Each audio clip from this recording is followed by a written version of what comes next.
High, তোমরা সবাই কেমন আছো? অনেক দিন পর তোমাদের সাথে একটা বড় ব্লগ শেয়ার করছি। বেসিক্যালি এটা স্কিন কেয়ারের ব্লগ হতে চলেছে। তোমরা তো সবাই জানো আমার এক্সাম চলছিল, আমি শর্টসগুলো যখন আপলোড করছিলাম তখনই তোমাদেরকে বলছিলাম। ইনফ্যাক্ট আমার দেখতে দেখতে 1 মাসের মধ্যে এক্সামও শেষ হয়ে গেছে। মানে আমার পিজি কোর্সের 4th সেমিস্টারের লাস্ট এক্সাম ছিল এটা। আগে শর্টসে আমি বলেছিলাম যে ইউনিভার্সিটি আজকে আমার শেষ দিন।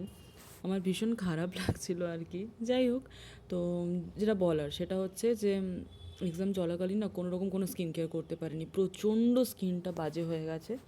তো এখানে আমি ওই ফেশিয়াল হেয়ার রিমুভ করছিলাম, কারণ আমি যেহেতু 1 মাস কোনো স্কিন কেয়ার করিনি, প্রচুর ফেশিয়াল হেয়ার হয়ে গিয়েছিল। আমি নিজে সেটা ফিল করতে পারছিলাম। তো আমি এখানে ফেশিয়াল হেয়ার রিমুভ করছিলাম ওই একটা আমার এপিলেটার আছে ওটা দিয়ে। আর ভাবছিলাম যে দেখতে দেখতে 2 বছরের জার্নি কত তাড়াতাড়ি শেষ হয়ে গেল। জানি না এরপর কি হবে।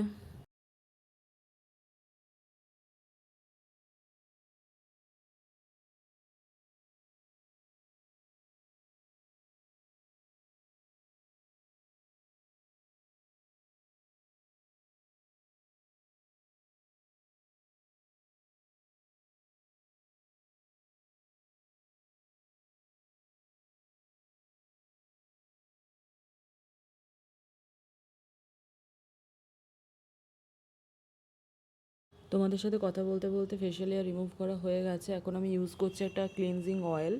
এটা আমার ভীষণ ভালো লাগে, এটা আমি অনেক বছর ধরে ইউজ করছি। অ্যাকচুয়ালি এত বাইরে বাইরে ঘুরতে হতো ফিল্ড করার জন্য, তো ফিল্ড ভিজিট করার জন্য নিজেরা ফিল্ড ওয়ার্ক নিজেদের ফিল্ড ওয়ার্ক করার জন্য স্কিনে প্রচুর ব্ল্যাক হেডস হোয়াইট হেডস মানে জমা হতো। এই অয়েলটা ইউজ করার পর কি হয়, মুখ থেকে সমস্ত রকম ডার্ট বাইরে বেরিয়ে চলে আসে। মানে বিফোর ফেস ওয়াশ যদি এটা ইউজ করা যায়, এটা স্কিনে এত ভালো এফেক্ট দেয়, ভীষণ ভালো, আমার ভীষণ ভালো লাগে। তো এটা দিয়ে আমি প্রথমে ফার্স্টটা ভালো করে মাসাজ করছিলাম, বেশ অনেকটাই আমার মানে ভাল লাগছিল। দেন আমি ওয়াশ করে চলে এসেছি। এখানে আমি সেটাফিলের ফেস ওয়াশ ইউজ করি, সেটা তোমাদেরকে দেখানো সম্ভব হয়নি। সাথে আমি একটুখানি পিলগ্রিমের একটা স্ক্রাব ইউজ করি, ওটাও অল্প করে নিয়ে চলে এসেছি। আজকে আমি স্টিম নিইনি, কারণ এই বাঁকুড়াতে প্রচণ্ড গরম, এখানে মানে সারভাইভ করাটাই হচ্ছে ডিফিকাল্ট ব্যাপার। তো আমি এখানে ফেসটা একটুখানি দেখছিলাম কতটা ক্লিন হয়েছে না হয়েছে। আর আমি মানে মুখটা ধুতে গিয়ে পুরো জামার সামনেটা ভিজিয়ে ফেলেছি এতটাই। আর আমি বুঝতেই পারছি না যে রেকর্ড করার সময় কোন দিকটাতে তাকাবো, বারবার আমার এদিকে চোখ চলে আসছে, আমি ক্যামেরার দিকে তাকাচ্ছিই না। এখানে একটা পিলগ্রিম পিলগ্রিম বলছি, সরি, আবার কথা বলতে ভুলে গেছি। একটা গ্ল্যামোভার পিল অফ মাস্ক ইউজ করছিলাম। এটা আমার ভালো লাগে জাস্ট বিকজ অফ যে মানে আফটার স্ক্রাবিং যে ফেবড়াগুলো রয়ে যায় না স্কিনের মধ্যে, এটা লাগানোর পর সেগুলো একদম ভেতর থেকে স্কিনটাকে ময়েস্ট করে, মানে এত ভালো।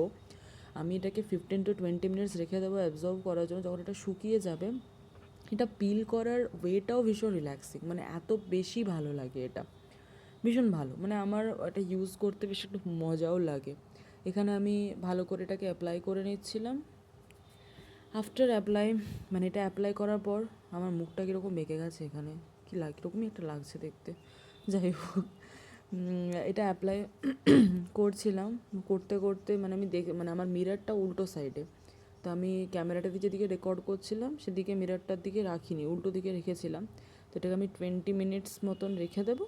দেন আমি ইয়েটা করবো, ওই বাড়িতে কিছু কাজ আছে, আমি রুমটাকেও একদম ভীষণ অগোছালো করে রেখেছি, মানে আমি কিছুই করিনি বলতে গেলে। এই যতদিন এক্সাম চলেছে খালি exam exam exam exam exam, এত প্রেশার মানে জাস্ট বলে বোঝানোর মতন না। মানে মাথা খারাপ করে হয়ে গেছে আমার পরীক্ষার জন্য। এখানে আনলাতে আমি আমার টি শার্ট আর বক্সার যেগুলো বাড়িতে পরি সেগুলোকে ভালো করে অ্যাসেম্বল করছিলাম, বিকজ এগুলো যদি আমি অ্যাসেম্বল না করি, আমি স্নান করে আসার পর কিছুই খুঁজে পাবো না নেক্সট ডে থেকে। আমি আমার কম্পিউটার আমার ল্যাপটপ টেবিলটা যেটা পাশেই আছে, ওখানে ল্যাপটপটা কোথায় আছে ভগবান জানে, আমি যে রুমে পড়ছিলাম সেই রুমেই রেখেছিলাম। এখানে ওই আলনাটাকে গোছাচ্ছিলাম, দেখতেই পাচ্ছ অপোজিটের চারিদিকে এত উল্টো পাল্টা কাচরা পড়ে আছে। যোগা ম্যাট তো আজ বহুদিন হয়ে গেছে কোনো এক্সারসাইজই বাড়িতে করছি না, এত ওয়েট গেন হয়েছে আমার কদিন উল্টো পাল্টা খাবার খেয়ে।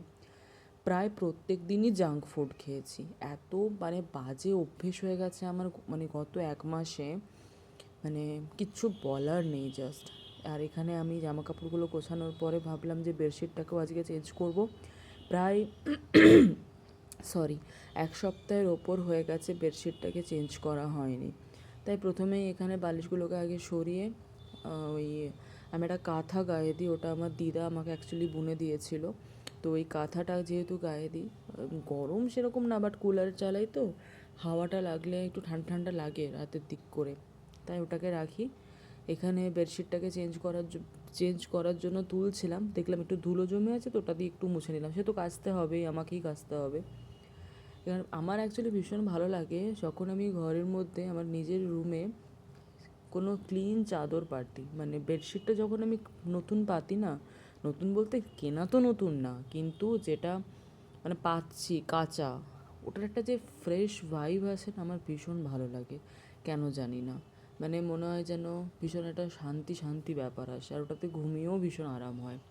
সেটা যখনই 5-6 দিন হয়ে যায় তখন সেটা আর ভালো লাগে না, খুবই বিরক্তিকর লাগে।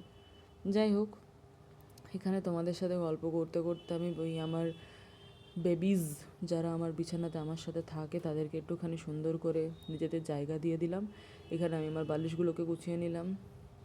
এরপর আমি ভাবছি যে এই মাস্কটাকে পিল করব। ও তার আগে আমি এখানে আমার ড্রেসিং টেবিলের পাশে যে চেয়ারটাকে আছে ওটাকে একটুখানি ক্লিন করে নিলাম। তোমরা আমাকে উল্টো দিকে মিরারে দেখতে পাচ্ছ, আই হোপ সো। ড্রেসিং টেবিলটাও যা অবস্থা হয়েছিল কদিন, সেসবও আমি কিছুই করিনি। আমার স্কিন কেয়ারের যে ওই একটা ব্যাগ দেখছো ডান দিকে, আমি ওইখানেই